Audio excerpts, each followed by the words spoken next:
Hello everyone, good morning po sa inyong lahat, and then God bless po, it's Thursday. Nagsala na po ako ng kanin, mag-breakfast po ngayon si Ayan ng heavy. Kasi may ano sila, parang entrance nila, yung palaro sa school, parang entrance ata nila. Yung gano'n, yan, pakainin ko siya ng heavy breakfast para hindi nahihilo-hilo sa school, kaya nag-ano na ako ng kanin. Piting ko muna itong mga pinatuyog kong plato kagabi.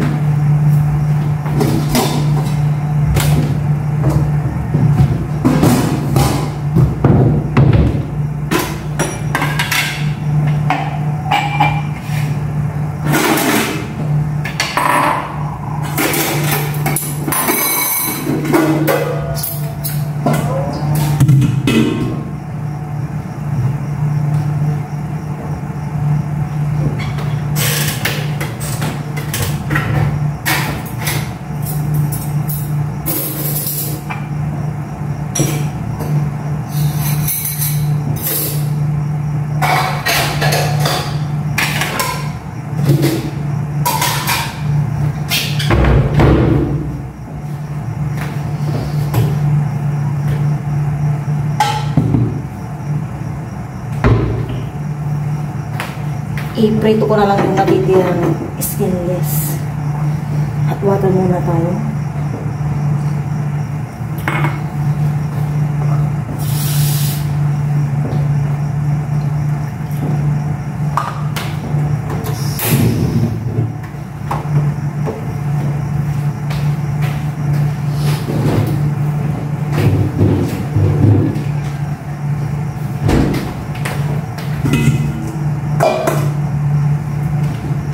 Tatlo na lang po, dadagdagan po na lang ng egg mamaya.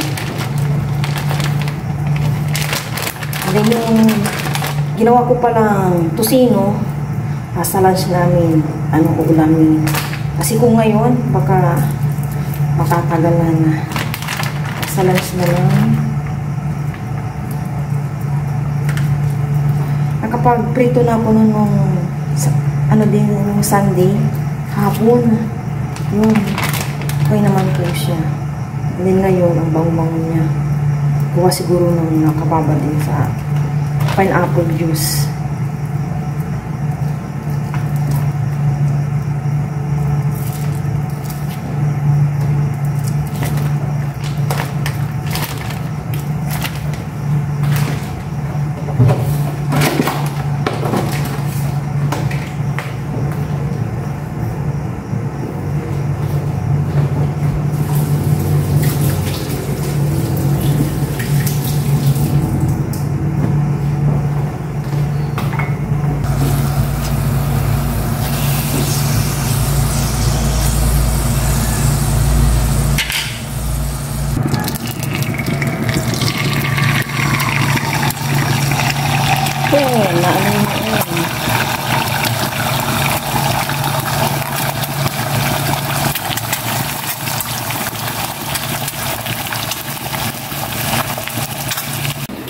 Sabay na po kami ni Ayang mag-breakfast. Nagpunta po siya ng laylulit. Hinalo niya. Ano po yung aking niluto kami ng pangulam ng this breakfast. Thank you Lord sa umaga ito.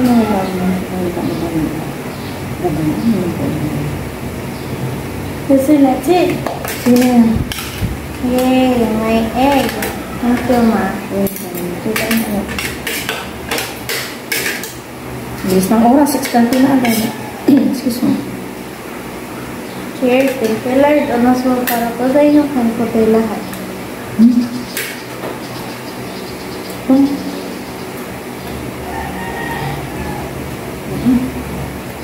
Ikain ka lang yan. Malangaw po.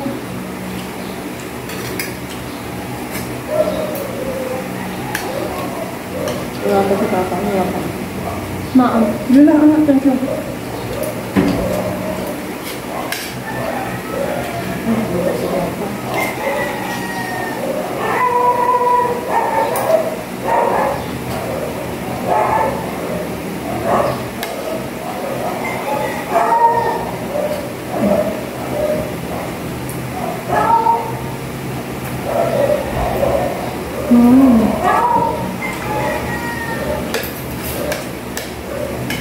Kung sana ang matutuloy yung buki, maipitan-pitan, basta eh. Baka sasakit ang ulo mo.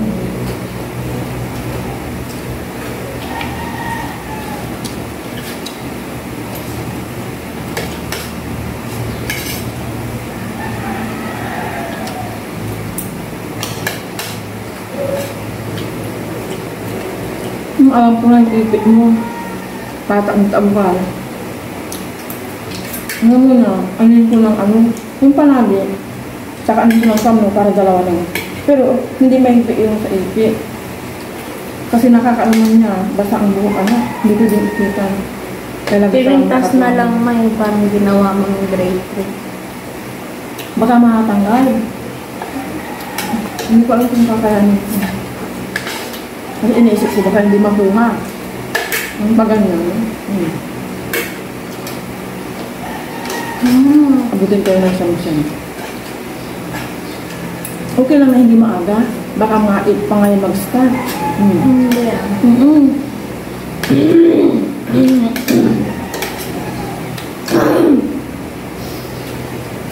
Entrance niyo ata yan? Entrance namin may pagtipid na agad. Dormo, meron. Kukunin ko na yung tusino dito sa ref. At yung ang aming magiging pang-ulam na lunch. Wala lang ako masyadong ginawa kanina, kundi naglinis lang ng aming CR. Lagay ko na dito sa lahating ko na.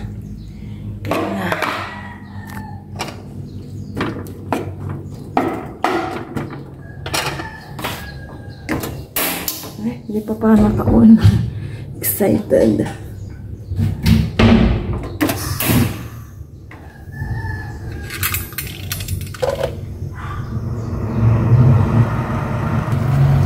Malapit na lumambot itong tusino. Kailan talaga palambutin ko ito ng maigi. Ayan. Nagdagdag ako ng konting asin and sugar kasi nilagyan ko yan kanina ng tubig. Konti lang naman para pagpalambutan ng pork.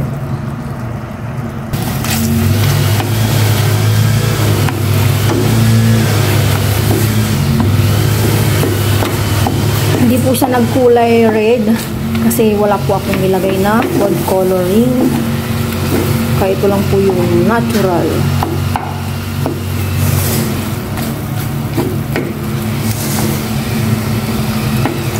Malapit na po itong maluto. Naglagay ako ng mantika na konti lang.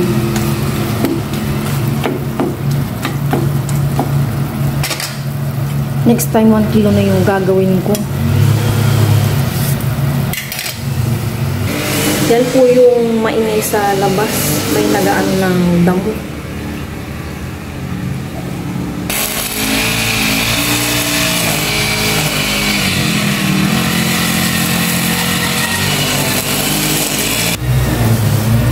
Luto ng aking homemade tusino. I-off ko na to, yung gas.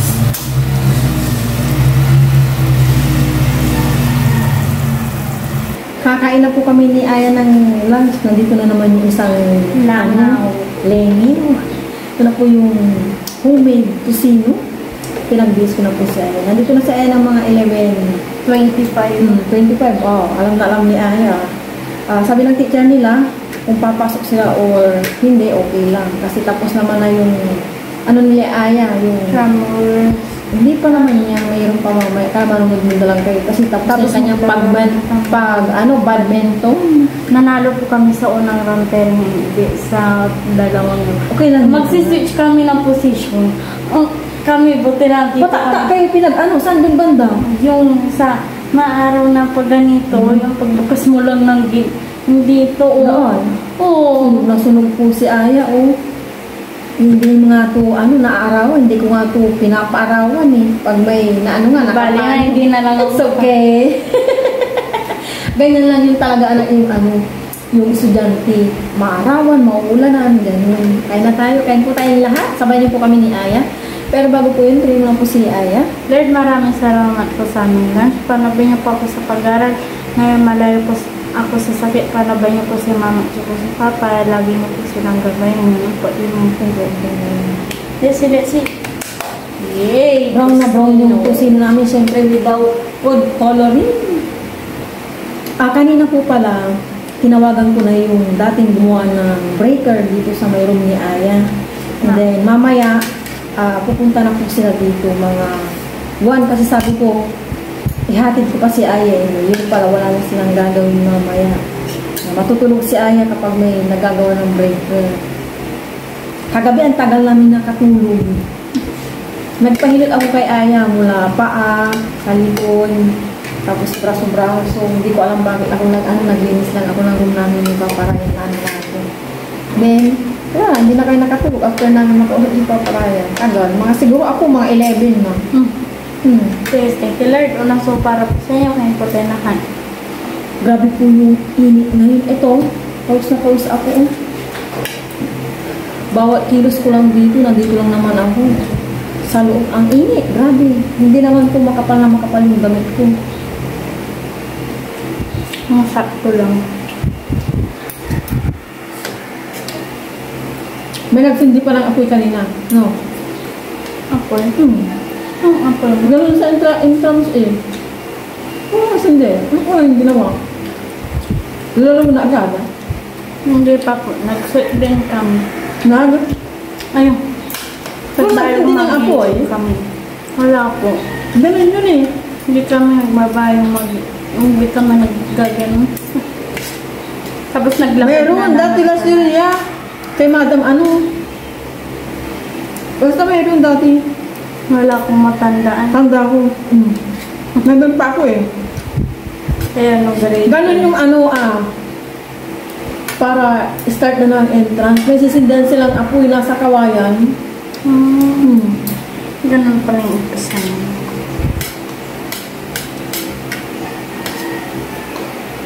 Tapos last year nga, nagpalipad ng logo, di ba? Naalala mo? Ngayon wala. Katim namin si Ma'am Ana. Kulay red. Si Madam di ba ito? Kulay green na. Si Madam Katso kanina, anong team niya? Green.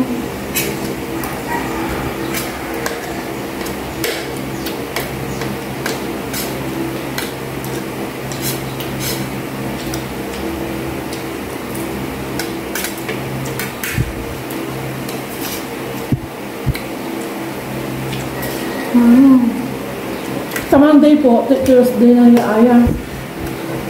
Maglilig po siya ng prayer. Galingan mo Okay lang yun na, basahin mo na lang, medyo mahaba din kasi. Tsaka, first time yung no? Paano yung mic pala yun? Sabi nga din yung teacher, kaya ko daw. Memorize mo na lang. Kaya mo yun? Yung panata nga No! Kung sabi ni teacher kung kaya mo memorize. Basahin ko na daw. Sabi niya.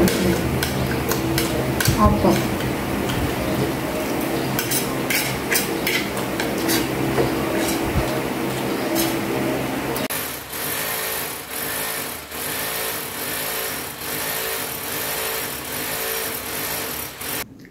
Tapos na po yung breaker para sa aircon dito sa aming room. Hindi sila pwedeng mag-ano dito ng pa-breaker, yung pinakasaksakan din niya, yan sa breaker. Kasi may aircon na dito sa taas, and then sabi po ng electrician, mag-overload na, kaya yung ginawa ng technician, eto dito nakaano yung breaker ng aircon sa may main para hindi ma-overload kapag sabay-sabay gamitin yung aircon, kasi 1 horsepower, pag 1 horsepower din baka magkaroon po ng sunog, kaya ginawa ng electrician si Mang Sani, dito niya nilagay na yung breaker. Kapag yun ang breaker, yung sa may doon on off ganun, yan, safe na po. Bumaba na po ako, super duper init, and nakapagpalit na rin po ako ng damit lahat kasi basang-basa ako. Gawa nga ng nagbutas po sila sa may room namin, maraming alikabok, tsaka may naglaglagan na pinang-anuhan ng sa pader. Bigla kong hininga. Ano na po, 2:50 po ng hapon. Hindi ko na lang po pinatulog si Aya kaya na kasi nandito si Bella at naglalabas si nanay ko kanina. Ayun, okay na yung aming breaker. Inuna ko muna yung breaker kaysa aircon po. Ganon din naman po yung ginawa ko kay Aya. Inuna po yung breaker kaysa sa aircon. Soon po yung aircon. Naway mag-aircon na kami na wala pa si Papa Ryan para pagdating niya makapagpahinga po siya ng maayos at makatulog din po ng maayos kasi super duper init po talaga dito sa Pinas. As in, iba na po yung init. Kahit ako nga hindi na makatulog sa gabi. Siyempre, pag uwi ni Papa Ryan gusto ko makapagpahinga siya kasi alam kong super duper pagod po siya doon and laging po yan. Kaya sana magka-aircon na kami itong habang wala pa si Papa Ryan. Pero as in malapit na may inuna pa kami kasi yung TV kaya yung aircon inaano ko pa. Susunod na rin yan yung next na project. Ayoko po kasi yung ano nga ba to? Yung tawag dito. Yung mga bang tawag dito yung kukuha, ay hulugan yun, nakuha ko din, o ba yan? Yung hulugan, kaya pinag-iipunan ko na lang para maka-less. Kasi yung kung yung installment, yun, tamang is installment, mahal po, magmamahal po siya. For example, sa aircon, cash is 29 sarado.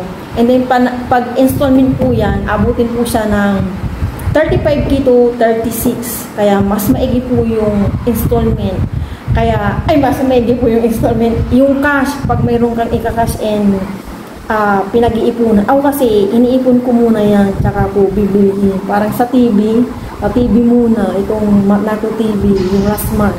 As next, itong aircon. Yun po yung ginagawa ko. Mas maigi na po yung cash. Kung may pang-cash po talaga, and installment po kasi is lalo pang mapapamahal.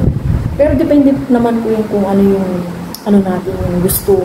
Cash ba or installment? Sa akin kasi cash, pinag-iipunan ko muna para makalis and yun ang cash na wala nang pinoproblema. Malapit na pong sila Papa Ryan talaga. Hindi rin po namin alam po kailan siya darating. Pero napipin ko malapit na kasi nagtimbang na siya ng maleta niya. Nandun na lahat ng gamit niya. So malapit na. Hindi rin po namin alam ni Aya kung kailan darating si Papa Ryan sa mga nagtatanong po.